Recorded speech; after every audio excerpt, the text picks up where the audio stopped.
Hello everyone, and welcome to Picture the Scene podcast, a true crime podcast aiming to put you, the listener, at the scene of the crime. My name is Andrew. And I'm Rachel. Now, we don't have Patreon anymore, or any way you can support us financially. Possibly in the future we'll bring those back, but if you do want to support us, simply follow us on social media or rate or review us wherever possible. So Rachel, before we get started, how are you doing? How's life since last time we spoke?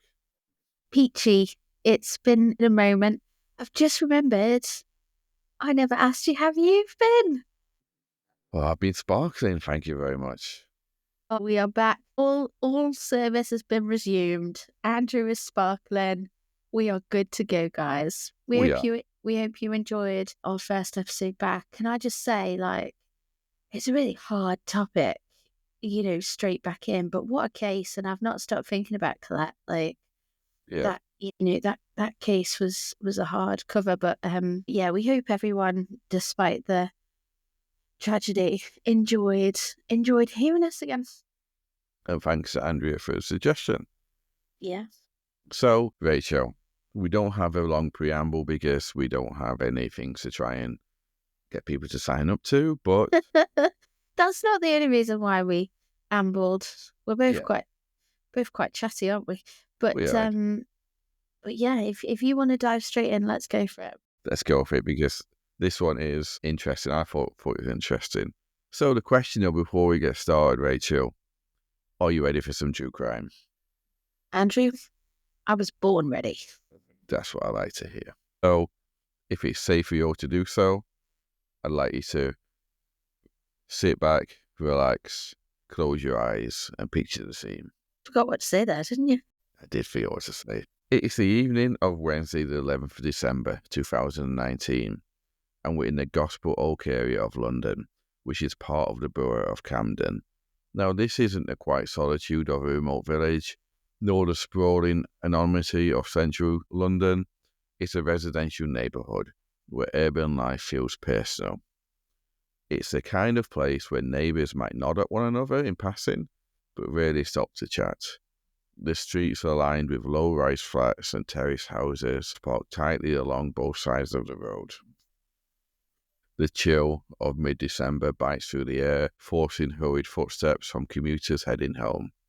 A faint drizzle lingers, leaving the streets slick and reflective under the dim glow of street lamps.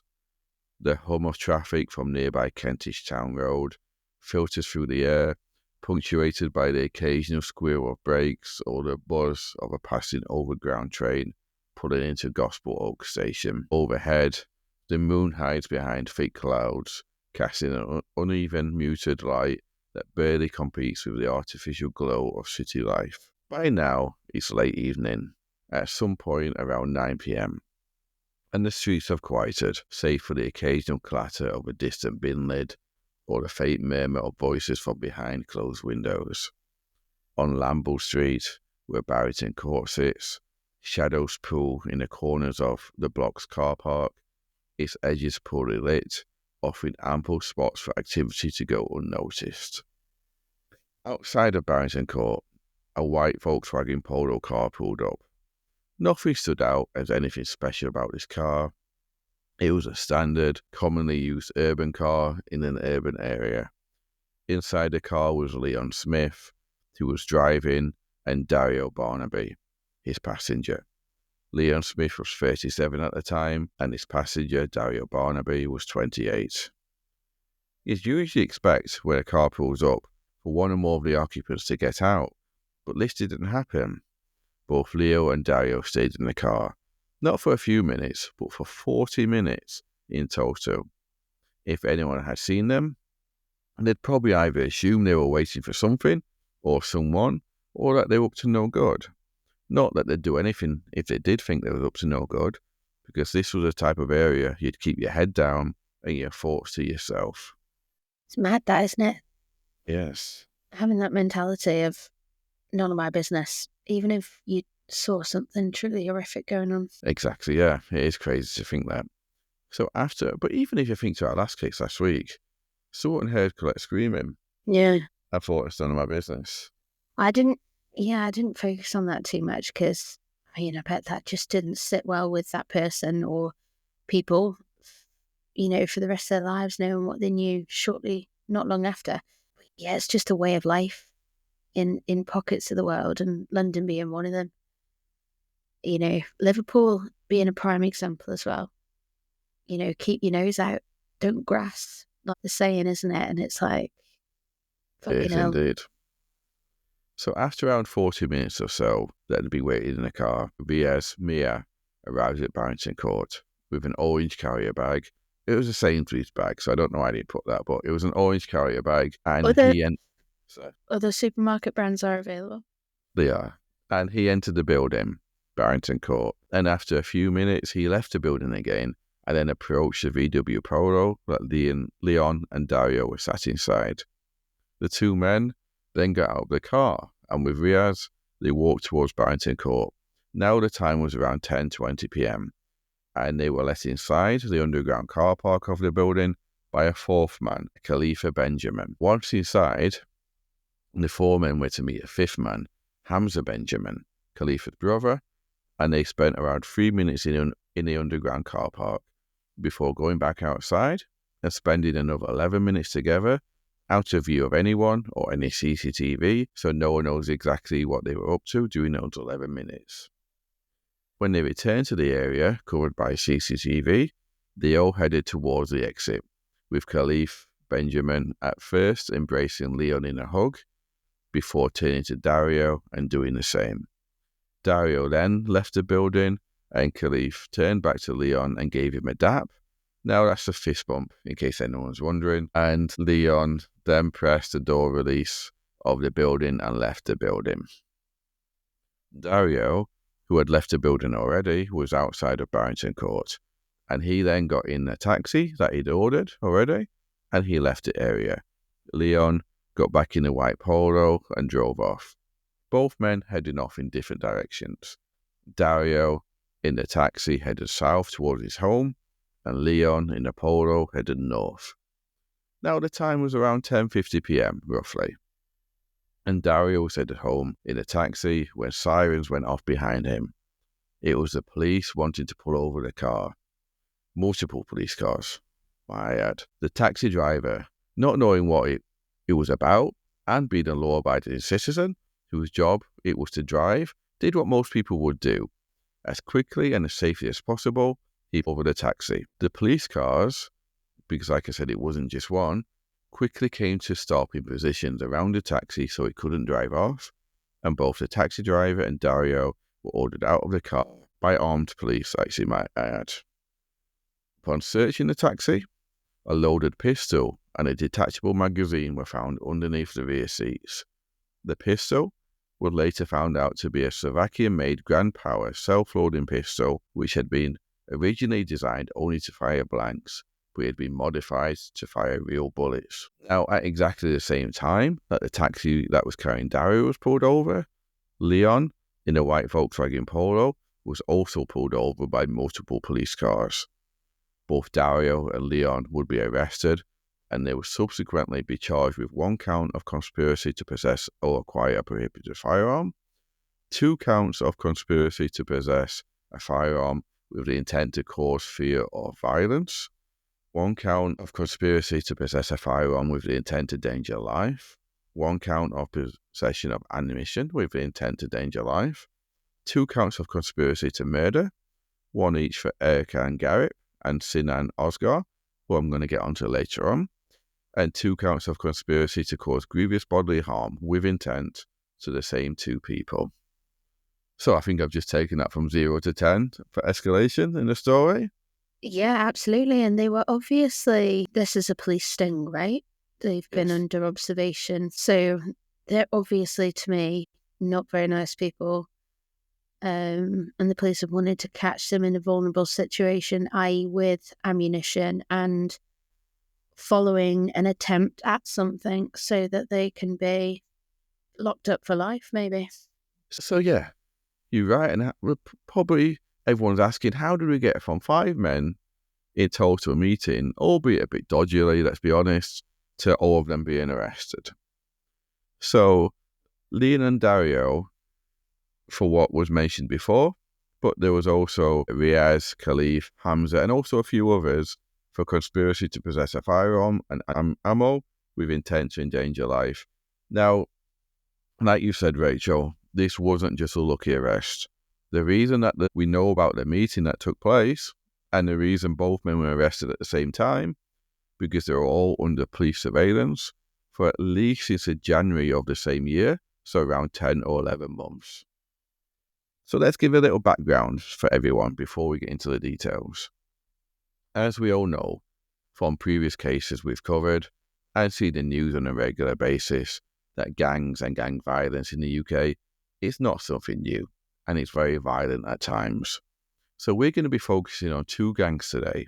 The Hackney Turks gang, also known as the Bomley Claws, and the Tottenham Boys, who were also known as the Dapper Crew.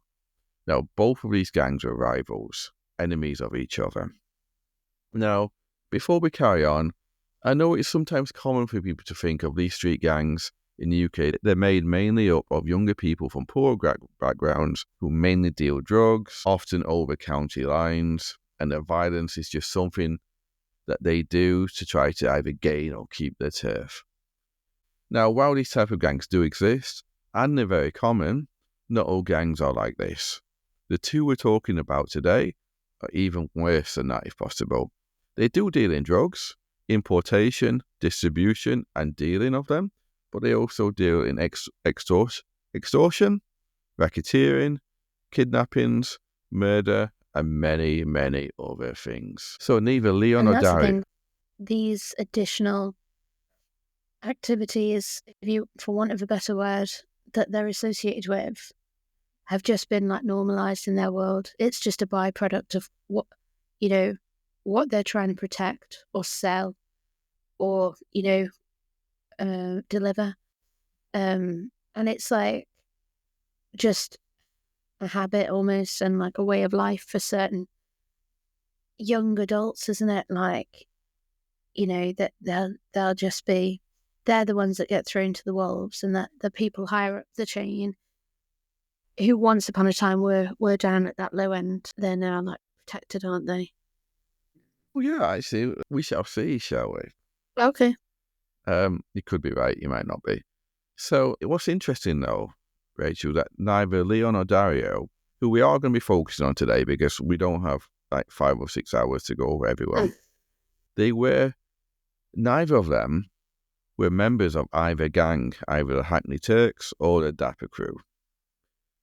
But one person who was a member was Kemal Iran.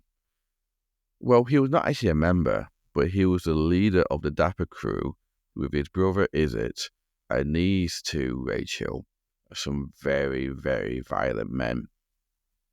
Now, I couldn't find a huge amount out about Izzet, but Kemal, who was known as Parmakis, which in English is Turkish, but in English it means no fingers.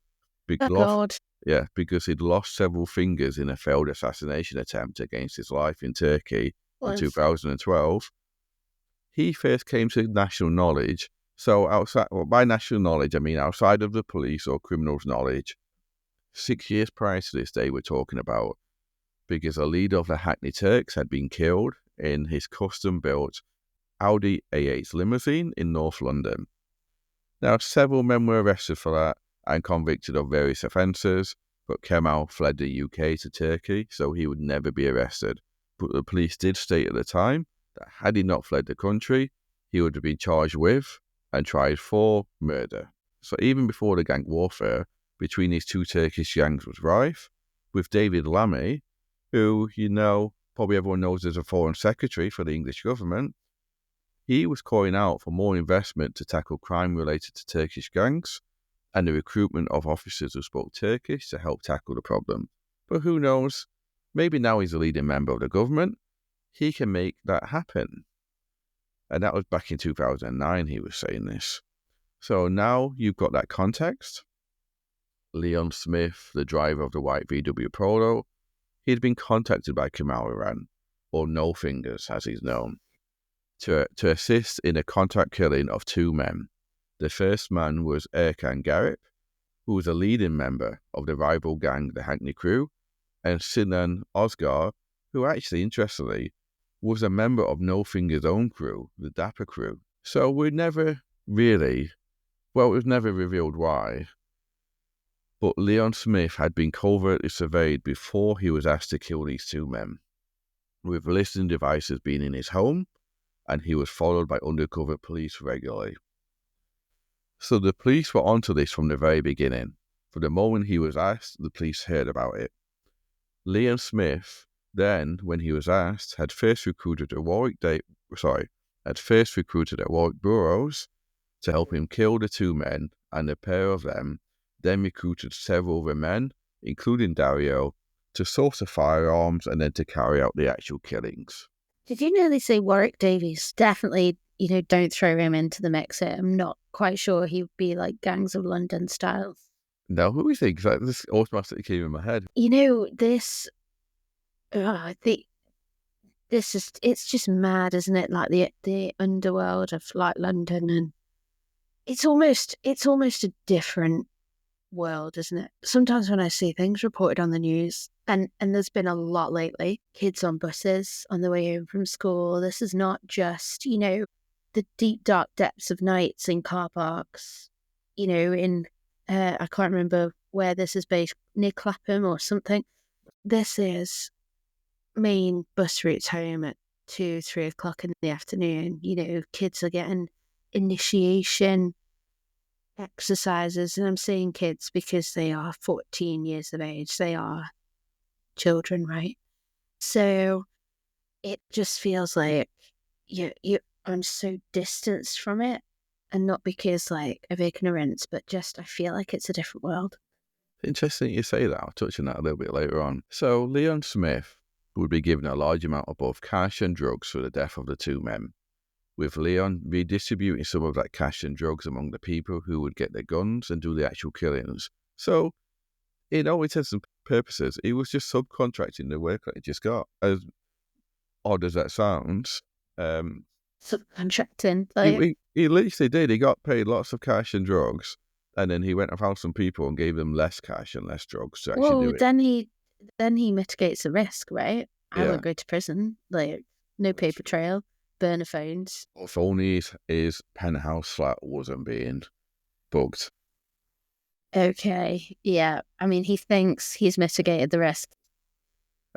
So several men would be taken to court for these series of conspiracy charges that we outlined before, with the police's main evidence being the recordings that were made at Leon Smith's home covertly, which was, like I said, a nice penthouse flat in Edgware. Messages from various phones seized during arrests. Now, the police were lucky here. Do you remember we've spoken before several times about EncroChat, which is the software that criminals use on the phone? Yes, I do. I just hadn't realised it was called that. But yeah, absolutely. Yeah. Mad that, and I'm well aware we've had this conversation before, but it's mad that even exists. But there's a whole world of the dark web that, again, I'm completely oblivious to. Now, we've never really gone into detail about it. I'm not going through massive detail here, but for those that are interested, so basically what had happened is the normal Android system that you get on phones, so that had been adjusted and altered to make the whole phone safe and secure. And what happens is, for EncroChat, whenever you receive a message, it automatically deletes all the messages after a certain while. But the police were able to get a lot of messages from a phone before the system auto-deleted them for good. So the police were quite lucky here. Now, the police also had the surveillance recordings, which is why we know what happened that night, because the police were actually watching them, and GPS tracking data, and also experts to talk about cell phone site evidence, which is your favourite type of evidence, Rachel. So Leon and Dario, they were tried separately to Khalifa and all the other men. But the defence of all men, because when you go to court, you have to tell the prosecution what your defence is going to be. Yes. So the defence of all the men was largely the same. The defence was that Khalifa was arranged to sell the stolen car to Dario, which is why they all met up at Barrington Court on that day, with Leon attending that meeting as he was going to buy some of the stolen car parts from Dario. And at the meeting in question around Barrington Court, which is what the prosecution's case was heavily dependent on, as it showed action to commit murder, not just conversations, was not about drugs or violence. It's just a trade in stolen cars and stolen car parts, which, whilst there's a crime, it's obviously one which is far less serious, and it's also one that they hadn't been arrested or charged for.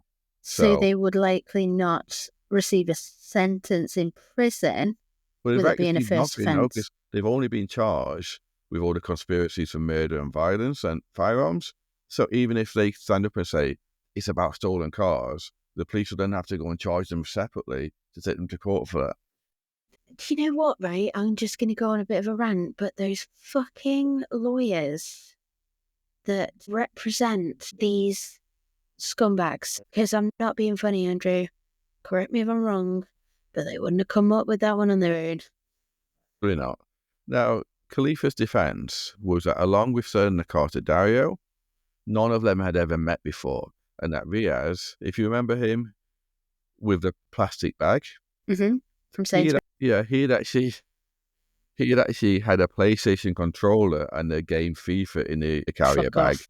before he'd gone to Khalif's to play PlayStation with Of course him he has. and Namaz. Yes, of course, yeah. And stayed for, what did you say, 11 minutes?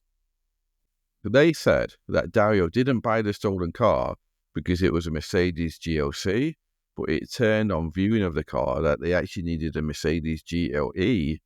So they told him to contact them again if they managed to steal a GLE, and they all left. So Leon Smith's defense was also that he had never seen a gun at any point, and he had an orange carrier bag, quite randomly, on him, similar to one that Riaz was holding in his pocket, because he'd been walking his brother's dog the day before, so he had it in his pocket to pick up the poo. It's a massive coincidence. It's so unlucky, isn't it? So Dario would accept that he had the gun found in a taxi, but he wasn't forthcoming as to why he had it or where he got it from. He just admitted it was his gun. So I'm not going to get into too much of the defense at the trial here, because it was mainly around cars and car parks and mechanical knowledge and who had gone to which dealership to inquire about car parts and stuff like that. And all of that, it's not lost on me that it's all input for the jury to lose track, right? Yes. And get so caught up in the detail of the false story that they forget why they're there even in the first place, that ultimately this gang were trying to fucking off someone. Yeah, and yeah, because it's all about just getting that reasonable doubt, isn't it? But but also you got to also remember that Leon wasn't even a member of these gangs, so he was even worse. He was just someone who gangs contacted to commit murders. Like he wasn't in allegiance with a gang and therefore would fight for, to the death for that particular gang. But he was literally he'd do anything for anyone for money, which is, you're absolutely right, the worst of the worst. Because at least the individuals that are fighting for their gang, they've almost been brainwashed, right? This is your life. This is who you protect at all costs. Like, they are so desperate for that, that sense of like home and support and safety. But yeah. So I've already outlined the main parts of the police surveillance. However, as Leon didn't know he was being recorded at home, they did capture a lot of very frank conversations about the potential murders and the planning of it. One of them, from the 9th of December, between Leon and Dario, with Leon saying to Dario, "Yeah, I'm good, man. I'm stoned, bruv. I'm stoned." "What? Did you sort out everything?" So the next bit was inaudible, but it did pick up Dario saying in response, "It's in the youth's house. I can't get it from Snapchat until Wednesday." Now, it's interesting to note that this was recorded on the 9th of December, 2 days before they were arrested, and the 11th of December, when they were arrested, was a Wednesday. The prosecution argued that the it they were talking about was the gun that they found in a taxi Dario was in. Mm-hmm. So both Leon and Dario were convicted of one count of conspiracy to possess or acquire a firearm, one count of conspiracy to cause GBH with intent to Sinan Osgar, and one count of possession of a firearm with intent to endanger a life, and one count of possession of ammo with intent to endanger a life. So the rest they were found not guilty on. So conspiracy to murder and all that, not guilty. So Do you remember I said that Leon and Dario's trial was separate to Khalifa and all the other men? So, well, their trial ended on January of 2022, and Khalifa started in June of 2023. So we'll never know why, but we can probably guess that because he'd seen the outcome for Leon and Dario, he knew that that wasn't going to work as an excuse. So just before his trial was due to start, he changed his defense. He didn't plead guilty, but he changed his defense. He was no longer saying the meeting took place to discuss a stolen car, more so that it was to purchase Class A drugs from Dario. He said that the meeting was, again, because remember, that's not what they've been charged with. But he said that the meeting was arranged via a third party in order for him to pay some money off from a drug debt. That he'd lied in his previous statements to the police about it being about a car because he was frightened of Dario. He would also state that he knew nothing about a gun and nothing about any plans to kill men. That's so convenient. Yes. So, sadly, Khalifa's defense would be believed by his jury, and he would be acquitted of all charges, and also all the other men. Surely there's not a sense of belief, but just a sense of doubt, like, overall. Well, yeah. Sorry, and I don't mean to correct your opinion on it there, but it's just I just feel like in these cases, the jury they obviously have an oath to take, and it's that beyond reasonable doubt that they convict, right? But if there's even the smallest sense of doubt that something's not added up, could be completely irrespective of the end charge, right? But if there's the smallest amount of doubt, then they have to vote not guilty, don't they? And it's right. Like, I feel like that's like the one flaw in our justice system, because they've got him on CCTV. He's been there. He's been a part of this gang. He's been referenced on recorded calls. Like, fucking hell, of course he was there. Without him, there are only 4 or 3, people that are potentially, convictable here. He is the 5th, and or however many there are, and is definitely a part of the, the gang and the process that they followed. It's just, it baffles me how something falls over like this. You're Rachel, you're exactly right there. It probably wasn't belief. It was just enough doubt for them to go, we can't convict this man. Because even though, because basically what Khalifa said was, I'm a horrible man, I deal in drugs, but that's not what I've been arrested for. Exactly. But because of this, because of him getting basically away with everything, Leon would do what all self-respecting criminals would do. Can you guess what this is, Rachel? He would appeal all his convictions. You joking me? No, because remember, he wasn't found with a gun, so he stuck to his story that he knew nothing about the gun, and that was old Dario. Because remember, Khalifa said he was buying drugs from Dario, not Leon. Yeah. Because obviously Leon's a boss and he's not going to accuse Leon. But Leon stood up in court and attested to what happening. How can he appeal? Well, he's basically saying he lied. But, oh my gosh. But Leon changed his story to be about drugs, not a car or any potential murders. That's not fair. Yeah. So as such, his defense was that all his convictions were unsafe and they needed to go back to trial for a retrial. But can I just clarify, when the person being prosecuted has lied in court, and can they determine that a conviction is unsafe?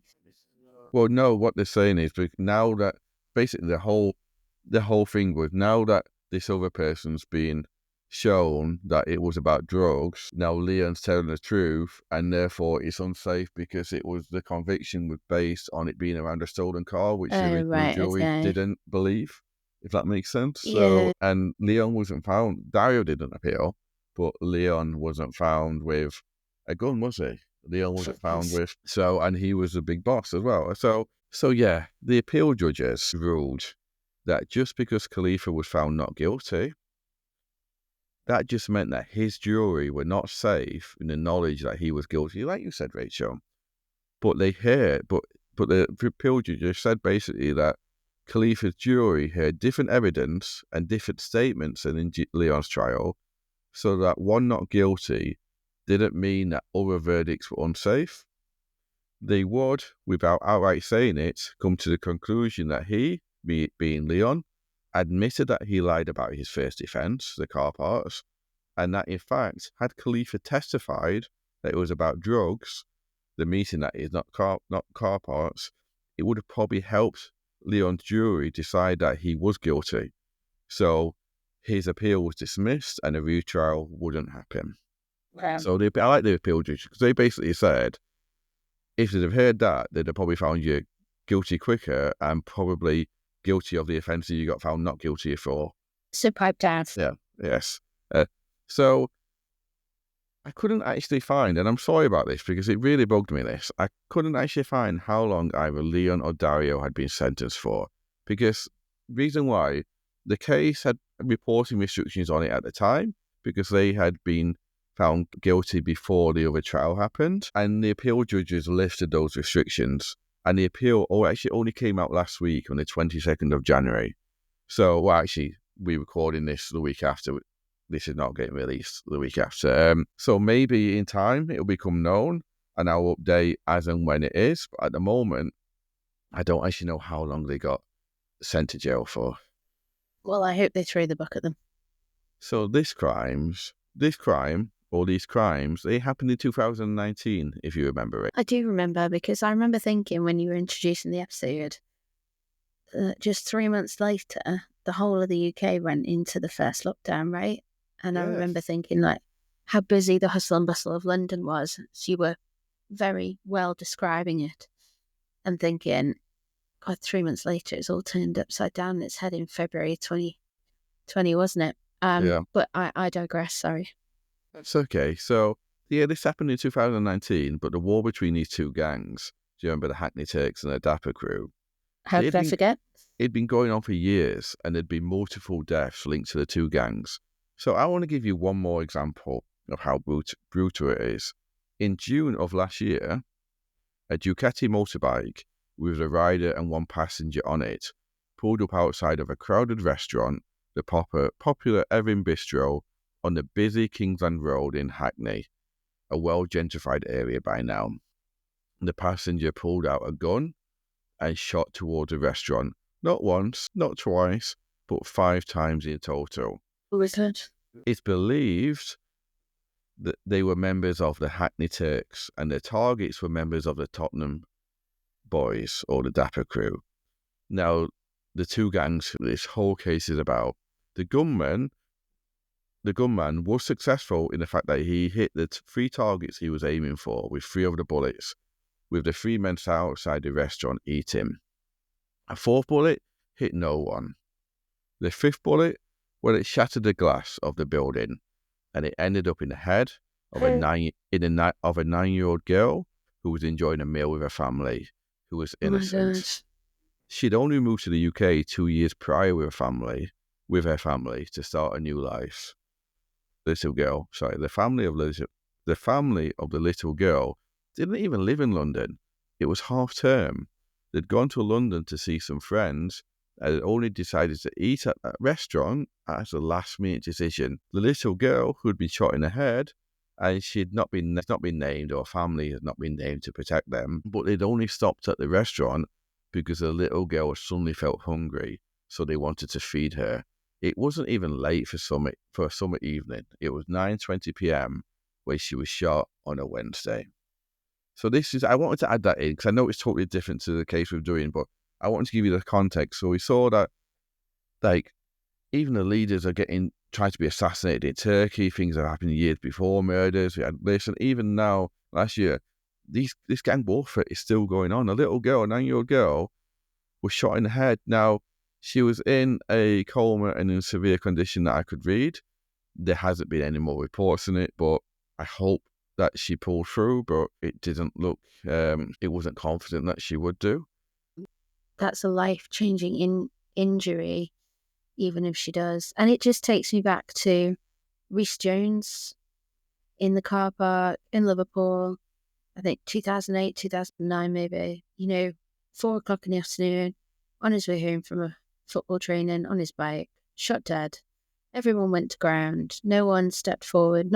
And like I always thought in these cases, the gangs like claimed, they're like just internally, not necessarily to the police, but there would be like a later claim of, yeah, that was us and we're warning you. But with these instances, it seems not to be, but it's just a known thing. Yeah, and I want to throw that in there, and it touches on what you said earlier, Rachel, where this was a really busy road in a gentrified area, and they literally just pulled up outside of the restaurant and started shooting a busy, full restaurant. So, like you said, it's not just lit car parks. These people are just doing it anywhere. And there's been Absolutely no fear, is there? yeah, and there's multiple like incidents and stories in the news about that area, like local businesses being intimidated, going out of business, or being taken over and stuff like that. This is proper like gangster stuff. So, And that's the thing, if you are a passing tourist in London, you are so far removed from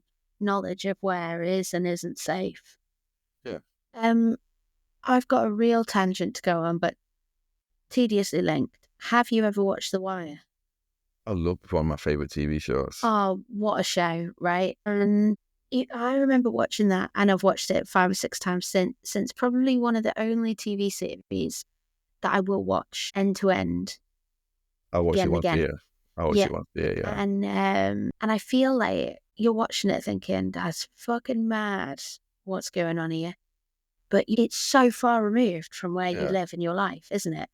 Yes. And it was recorded a long, long time ago, maybe the early 2000s as well. So, quite a bit has changed nowadays, but fuck me, like it's real, isn't it? Yeah. So, It is real. yeah. So I think you've just answered my question, but what did you think of this case then? Do you know what? Like, really interesting and so tragic, especially ending with a 9-year-old being shot, but really interesting to kind of find out more and definitely, highlights the flaws in our justice system and the people that try and defend these awful human beings. And I get it. Everyone deserves a defense. Everyone has to be defended. But these lawyers are paid fucking top dollar, aren't they, to find loopholes. And it's not right. And these two brothers, No Fingers and his brother, is it? They've never been caught. They're still at large. They're still leaders of this gang. So yeah, it's crazy. So shall I wrap this one up, Rachel? Yeah. This has been season 4, episode 21, called No Fingers Orders. And if it's safe for you to do so, I'd like you to sit back, relax, and close your eyes. Often, TV shows or films portraying gangs as something unbelievable, and newspaper reports would have us believe they originate because of poor, marginalized communities to help us think.